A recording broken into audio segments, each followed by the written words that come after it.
Hola creadores, ¿cómo están? Bienvenidos a este nuevo video en mi canal de YouTube.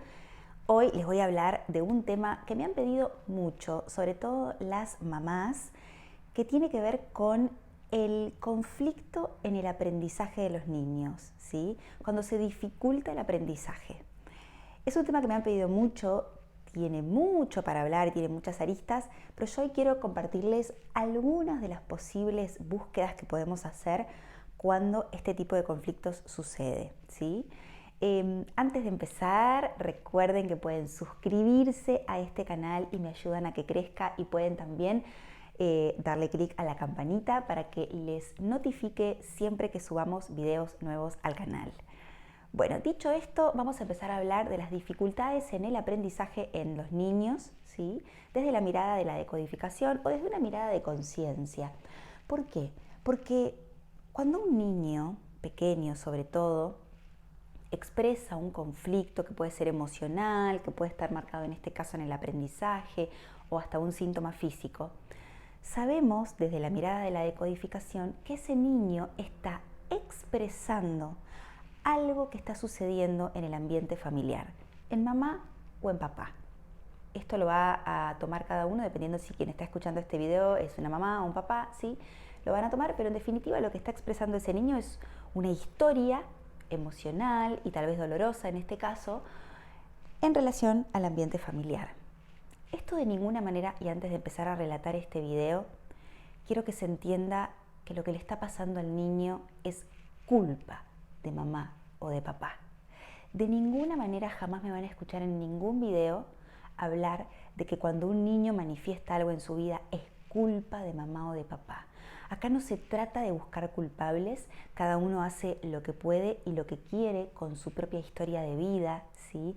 De lo que se trata es de que tomemos responsabilidad en entender que detrás de eso que le está sucediendo al niño hay una oportunidad para que yo como mamá o yo como papá tome conciencia de alguna herida que ha quedado en mi propia historia de vida y que mi hijo desde el total amor me la trae en forma de síntoma, en forma de conflicto, para que yo pueda tomar conciencia y pueda liberarme de algo que en mi historia generó dolor.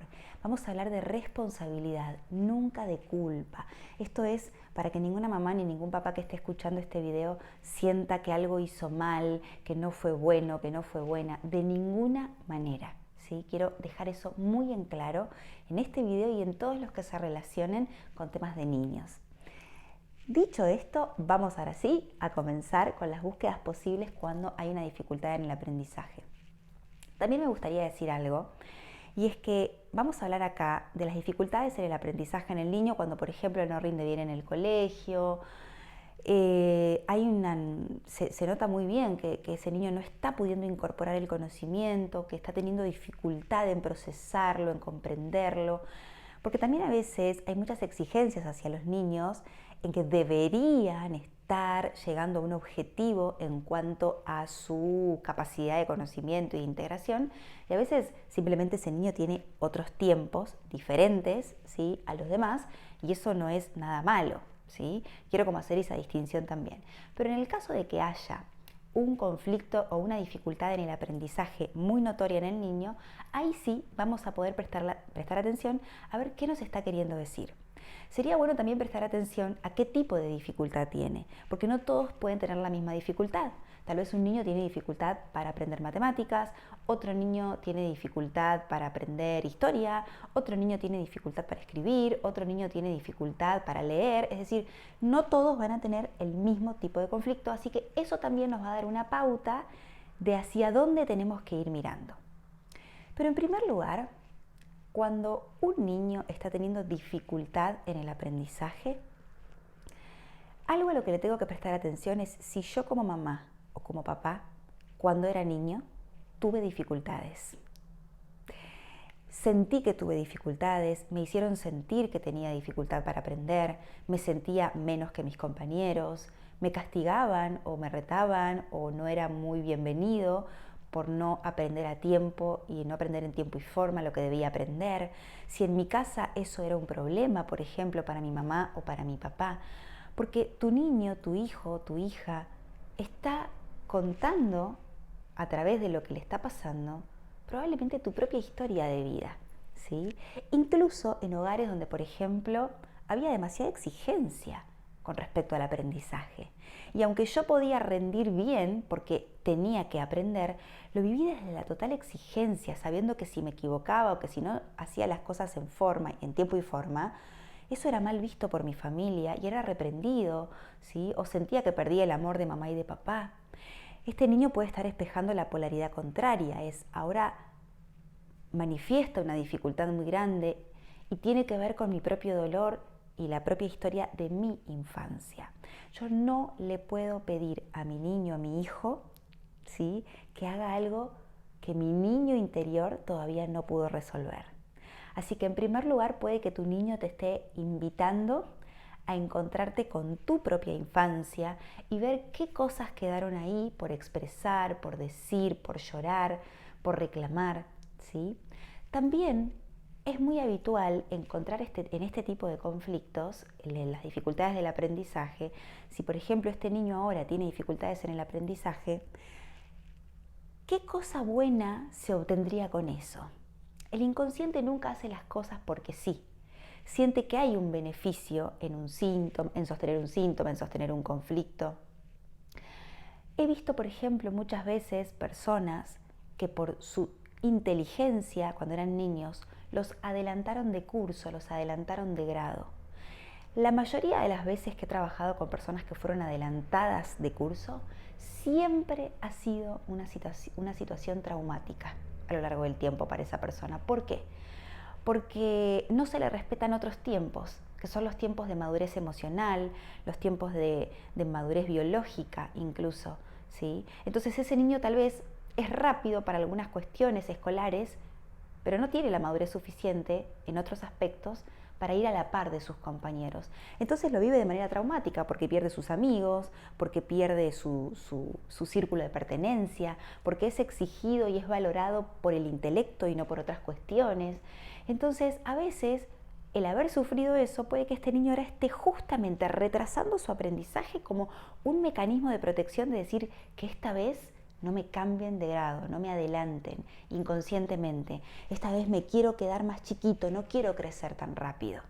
Porque alguien de la familia, por ejemplo, ha vivido esa experiencia. También en las dificultades de aprendizaje tenemos que siempre prestar atención a las historias de no nacidos anteriores. Uy, no quiero que esto me haga ruido. A los no nacidos anteriores a ese niño que está con la dificultad. Así que si tenés un niño con dificultad en el aprendizaje, fíjate si antes de este niño hubo alguna pérdida de embarazo, algún aborto que puede ser espontáneo o provocado, porque tal vez quien no pudo crecer y desarrollarse es esa vida. Y este niño que viene después manifiesta esa falta de desarrollo, esa falta de crecimiento, recordándole al clan que hay un duelo pendiente. ¿Sí? Puede haber más de un aborto, incluso también a tenerlo en cuenta. Lo mismo durante el embarazo, sería muy importante prestar atención si literalmente no hubo alguna dificultad en mamá o en papá con respecto al aprendizaje, ¿sí? Respecto de algo, ¿sí? Me costaba algo, no podía incorporar tal información, ¿sí? Presten atención a veces a esas sutilezas que a veces se graban en ese niño y ese niño representa esas memorias a la perfección mientras desarrolla su vida. Obviamente, no podemos dejar de prestar atención a todas las historias familiares que hablen de las dificultades para escolarizarse, para aprender o para estudiar. He visto muy frecuentemente historias en donde en esa familia alguien no tuvo la posibilidad de ir a la escuela o alguien fue obligado a dejar la escuela, ¿sí? O fue obligado, más que la escuela, a dejar de estudiar, ¿sí? Acá, más allá de la escuela o del colegio, porque ese niño podría haber suplantado esa escolarización de otro modo, pero ni siquiera tuvo la posibilidad de. Y eso puede estar grabado como una memoria muy fuerte de trauma, de abandono, de pérdida de la infancia o de la adolescencia, personas que tuvieron que abandonar y que sintieron que eso las marcó, incluso que se sintieron muy desvalorizadas en eso, en relación a los demás. La desvalorización siempre surge porque me comparo con mis pares y me siento inferior. Entonces, a veces en esos clanes donde el intelecto, la inteligencia es sobrevaluada, ¿sí? Es algo que tiene mucha importancia. Vamos a encontrar que en la historia familiar está la contracara, que es aquellos ancestros que quedaron justamente sintiéndose burros, poco inteligentes, que no aprendieron a leer, que no aprendieron a escribir, y eso les costó la vida en un montón de aspectos, ¿sí? Entonces acá tenemos la contracara, que es la sobrevaloración de la inteligencia, de los estudios, de lo académico. Entonces estos padres se encuentran con ese niño que tiene dificultades y genera muchas veces frustraciones, porque obviamente como seres biológicos que somos, queremos ser iguales a nuestros pares por una cuestión de supervivencia. Tenemos más chances de sobrevivir. Entonces es muy genuino que un papá o una mamá quiera que su hijo no se quede retrasado, porque biológicamente implica un montón de cuestiones en términos de supervivencia, ¿sí? Esto desde lo más profundo de nuestro inconsciente. No es que haya nada malo en ese niño, sino que algo le despierta a esos padres y es la oportunidad de mirarlo. Entonces, historias donde académicamente algunos ancestros puedan no se puedan haber escolarizado, tengan que haber dejado sus estudios, sus carreras o lo que sea, y cualquier frustración que quedó en mamá, en papá. Recuerdo historias, por ejemplo, donde la mamá dice, bueno, yo quiero ser arquitecta. Y a la familia le dicen, ¿cómo vas a ser arquitecta? No te da la cabeza para eso. No podés, no vas a poder nunca. Y automáticamente queda una frustración de no haber podido nunca aprender esa carrera que tanto me hubiese gustado, porque quedé con el estigma de a mí no me da la cabeza, yo no sirvo para esto. Entonces tengo una dificultad para aprender eso que me gusta. Y este niño manifiesta esa frustración. Todas las frustraciones vocacionales, de aprendizaje y demás, también hay que tenerlas en cuenta. Esas carreras que comencé y no terminé porque no era tan buena o tan bueno, ¿sí? Todo eso donde yo sentí que no era suficientemente bueno, suficientemente buena para aprender, también hay que prestarles atención. El niño no puede reflejar nada que no esté en la historia familiar, ¿sí? Una vez que tomamos conciencia de esto, podemos liberar al niño de esos mandatos inconscientes y permitirle ser. El gran aprendizaje para este tipo de familias que vienen a contar estas historias es permitirle a ese niño ser quien vino a ser, aprender a su tiempo, aprender a su ritmo, y que no hay nada malo en aprender en tiempos diferentes, ¿sí? Que cada uno puede crecer y aprender a su propio ritmo, bajo sus propias reglas, y que no tenemos que ser buenos en todo. Lo que tenemos que trabajar acá mucho después es el tema de ni sobrevaluar la inteligencia ni desvalorizarla. Simplemente encontrarle un equilibrio entre eso que tengo que aprender o que quiero integrar y lo que soy. Estas son algunas de las aristas o de los puntos que, si un niño está con dificultades en el aprendizaje, tenemos que prestarle atención. Como siempre, cada historia es particular, esto es una aproximación, pero seguramente muchas de las cosas que dije te despierten adentro tuyo algunas historias que ya con el solo hecho de verlas será muy importante.